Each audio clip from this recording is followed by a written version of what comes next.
Saudi লোক পাঠিয়ে আকামা করে দিতে দেরি করায় মোবাইল চোর আখ্যা দিয়ে এক ব্যক্তিকে চলন্ত ট্রেন থেকে ফেলে দেওয়ার ঘটনা ঘটেছে। রোববার দুপুরে বগুড়া থেকে সান্তাহার অভিমুখী একটি কমিউটার ট্রেনে এই ঘটনা ঘটে। এই ঘটনার ৩৫ সেকেন্ডের একটি ভিডিও সামাজিক যোগাযোগ মাধ্যমে ছড়িয়ে পড়লে শুরু হয় আলোচনা সমালোচনা। ট্রেন থেকে পড়ে যাওয়া ওই ব্যক্তির নাম মতিউর রহমান। তার বাড়ি নওগাঁর রানীনগর উপজেলার পরাইল গ্রামে। ছড়িয়ে পড়া ওই ভিডিওতে অনেকেই মতিউরকে চোর এবং ছিনতাইকারী বলে দাবি করছেন। এতে ক্ষুব্ধ প্রতিক্রিয়া জানিয়েছে মতিউরের পরিবারের সদস্যরা। গণমাধ্যম সূত্রে জানা যাচ্ছে, মতিউর পেশায় একজন আদম ব্যবসায়ী। তার মাধ্যমে 2 বছর আগে সজীব নামের এক যুবক সৌদি আরবে যান, কিন্তু কাগজপত্রের জটিলতায় ইকামা না পাওয়ায় সজীবের পরিবারের সঙ্গে মতিউর রহমানের বিরোধ চলছিল। ওই বিরোধের জেরে সজীবের নির্দেশে কয়েকজন যুবক রোববার মতিউর রহমানকে চলন্ত ট্রেন থেকে ফেলে দিয়ে হত্যার চেষ্টা করেন। সজীবের বাড়ি বগুড়ার আদমদিঘি উপজেলার তালসন গ্রামে।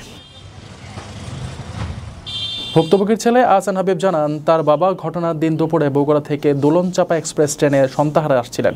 পথে নসরতপুর রেল স্টেশনে আসার আগে কামরায় থাকা 10 থেকে 12 যুবক তাকে মারধর করতে শুরু করেন। এক পর্যায়ে চলন্ত ট্রেনের দরজা দিয়ে নিচে ফেলে দেন। ট্রেন থেকে রেল লাইনে পড়ে গেলেও ভাগ্যক্রমে ট্রেনের চাকা তার শরীরের উপর দিয়ে যায়নি, তবে আঘাত লেগে তার পা ভেঙে গেছে।